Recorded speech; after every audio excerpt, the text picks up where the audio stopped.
422, on est au croisement Fonce-Danemark. 6 police cars coordinate as they arrive at Place de Bethlehem in Brussels, an area notorious for drug dealing. For several months now, the Belgian capital has been at the centre of a gun crime epidemic linked to drugs that arrive through the port city of Antwerp. These officers spend 90% of their time tracking the dealers and have got to know their methods well. Check those bags over there. What have you found? Packs of cannabis all ready for sale. In general, that's what they do. If they don't run off with the goods, they offload them during their escape.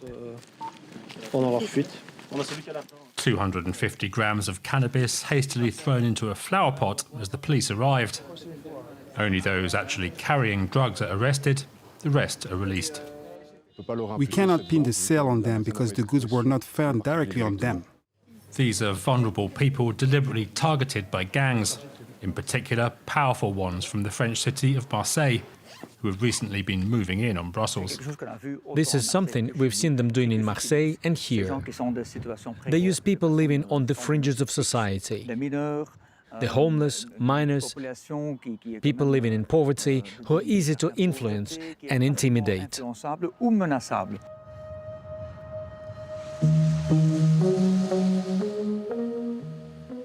It's a population that's easy to come by in working-class neighbourhoods like Peterbos, now nicknamed the drugs drive-in. At the end of June, simultaneous raids in Marseille and Brussels led to the arrest of a dozen people. Their aim, to seize control of the Belgian capital's drugs trade. A French connection that pushed this mayor to visit Marseille to gain a better understanding of the violence that's engulfed his city. It's true that historically this has always been somewhere that drug dealing took place. But now we're seeing a growing professionalism from the dealers and the networks that control them. For example, in Marseille, they're using QR codes to identify goods and dispatch them in the most efficient way possible. Then there's the use of extreme violence to control the market, which is something completely new. An outbreak of violence which has seen authorities take unprecedented measures, allowing them to prohibit access to the area for non-residents. It's led to an uptick in business at this community cafe, now a busy meeting point for locals. It was somewhere you wouldn't want to go. But since the police arrived, they have cleaned things up a bit. Let's hope it lasts. This year has seen brutal turf wars in the heart of Brussels. Another new trend, gangland scores being settled in neighbourhoods previously thought quiet and safe. Clearly, those who control the trafficking don't live in social housing projects here. They live elsewhere. And this is the problem we're confronted with, how to contain this violence that's spreading not just in this neighbourhood, but across the city, and even the whole country. So worried were the Belgian authorities that a year ago they appointed a special drugs commissioner.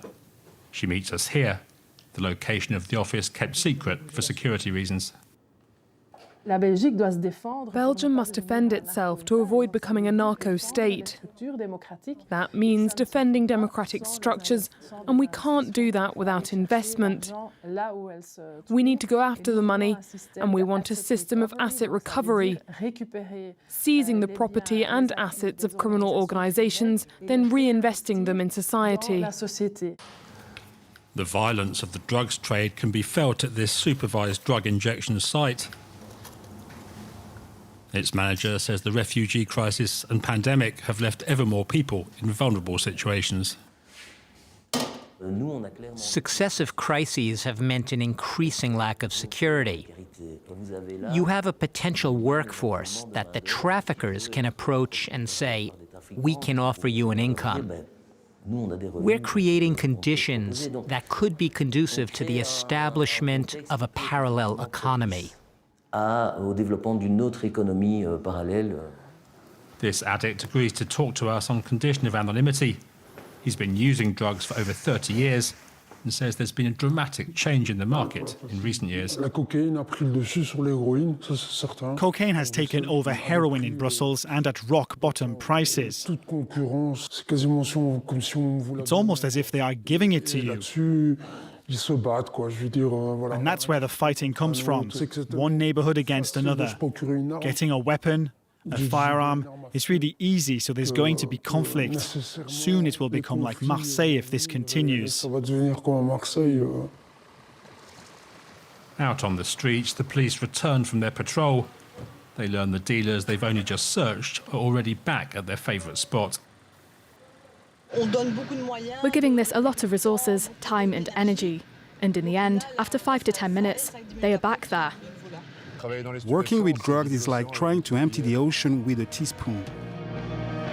In 2023, authorities at the port of Antwerp seized more than 116 tons of cocaine.